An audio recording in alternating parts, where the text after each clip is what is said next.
Guys, there's no need to worry. Everything is right in the world once again. The microphone has its fuzzy condom back. Hi again, guys, and today I want to invite you into a very shameful part of my childhood, so please put your seatbelts on and maybe your blindfolds too. If you're part of the same internet generation as me, you probably agree when I say that video game music parodies absolutely whip. If you liked Minecraft, Undertale, Five Nights at Freddy's, or some other big fandom game, there were probably some absolute heaters about those fandoms for you to melt your little preteen brain with. I look back on a lot of these moments fondly, like Captain Sparkles' Revenge briefly passing the song it was parodying in views, or the Living Tombstone releasing consistent FNAF bangers every time there was a new game. Also, a lot of people don't know that the Living Tombstone was the first person to get Corpse Husband on a song, and now that guy's friends with MGK and makes tracks with Night Lavelle. Biggest genre switch I've ever seen. That aside, there is one channel from my childhood that made an outright absurd amount of animated music parodies, and it's one I really would have preferred to forget. The thing is, I actually managed to do that for a while, until this relic of a clip popped up without my consent onto my Twitter timeline. I'm addicted to God, when I've been to bars, will I feast on their hearts, skin till they take shots.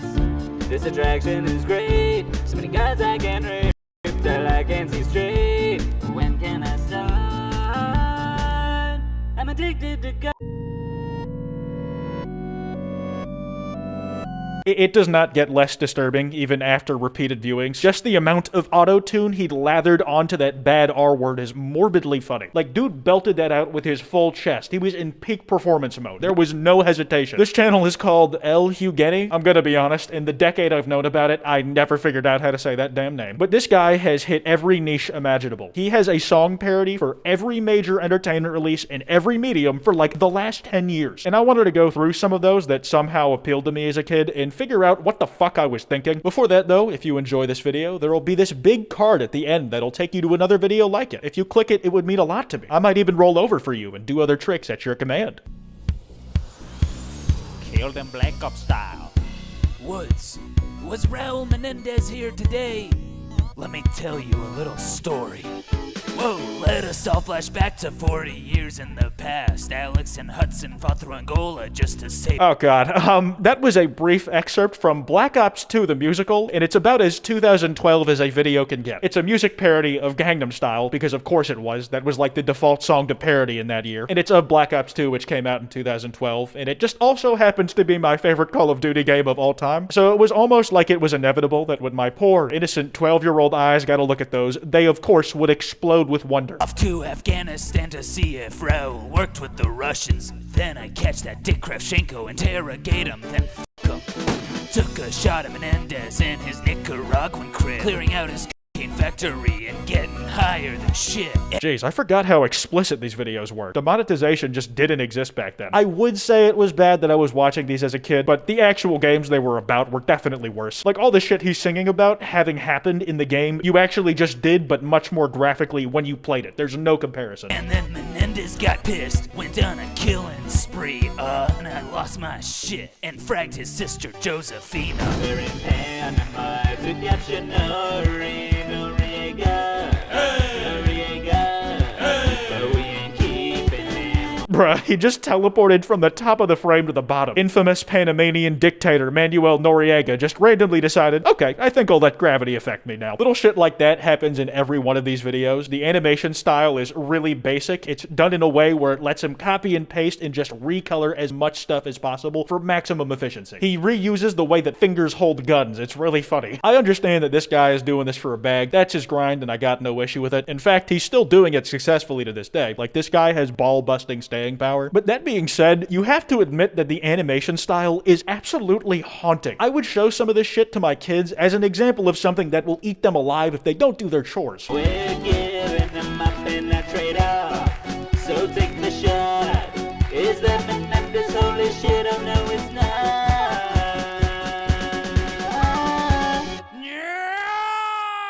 Kill them Black Ops style. If you're not following what's happening at all, don't worry, that makes you a normal person. Probably should have warned you, this video has spoilers for Black Ops 2, because what this music video is doing is literally taking the plot of this game's campaign and turning it into an auto-tune nightmare of a musical. I've said this before, but as a kid, I did not have Xbox Live for years, so I would play those same 4 hours of campaign missions to death. I wore them out so much I left tire tracks on them. I knew every story beat like the pubes on my balls, so I understood every reference, every scene being recreated in this really wonky animated format, and I was hooked. Watching this shit was like crack. I was the exact target audience for it, and holy fuck, he successfully turned me into a junkie. I also want to circle back to that Five Nights at Freddy's 3 video, because the consensus seems to be that it's one of hugeni's greatest offenses to humankind. You know, at least if you ask the comments. This song is scarier than the actual game itself. I can't explain it, but this actually feels like psychological torture. There's also a few people who didn't know what that funny R word was when they first watched it, and coming back after they had found out was a real culture shock. I don't know just what I'm made of. Face looks like bunnies.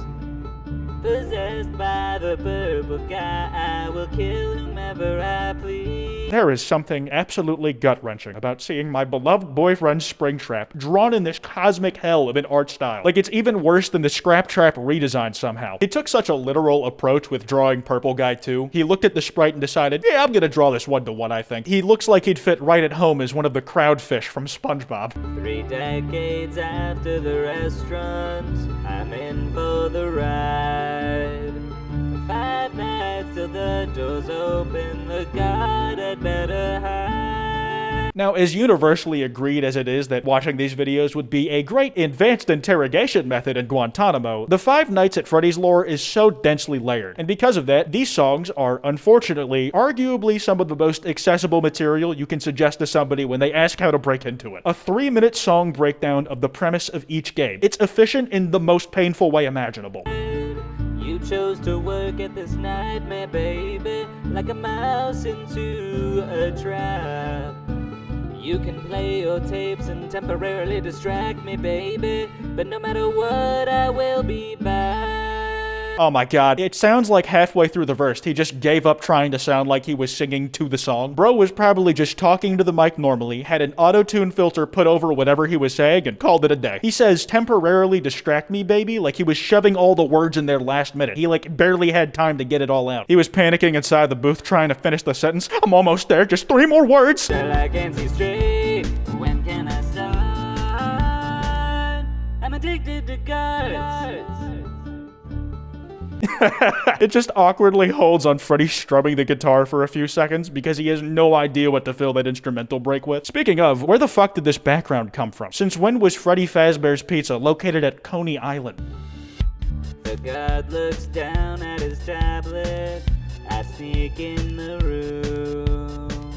He has no idea his painful death is coming soon. I think the way the jaw moves is somehow more uncanny than it is in the actual game. It squishes and squeezes like a sponge being run out. That thing is supposed to be hard metal, dried blood, and flesh, not foam. But here it is getting molded around like some Play-Doh in this animation so that Springtrap can hit those really ear-splitting high notes at the end of every 4-bar passage. He couldn't last 5 nights alone with me, baby. Flashing red lights make me mad. You know they make me wanna jump scare you, baby. Make me feel so bad. I'm addicted to He just keeps hitting new levels of low effort. Just a guy talking auto-tuned into a microphone over a completely unrelated beat. Probably where Earl Sweatshirt got the inspiration for East. I really want to imagine that when he was recording that bit, he was so damn proud of himself. He was in the studio hyping himself up like, holy shit, this is the one. I have outdone myself on this performance. This is for sure gonna get 30 million views. This is not a criticism of him, by the way. This is me wishing I had thought of it first. rip them into parts, will it beast on their hearts, get them till they take shots. This attraction is great, so many guards I can break, till I can see straight. When can I start? The writing process for these has to be like a peek into purgatory. My guy wrote a few lines that included both shart and rough and decided that was gonna be the chorus. He thought that was the part that should be said multiple times, that would stick in people's brain and that they would want to sing along to during carpool karaoke.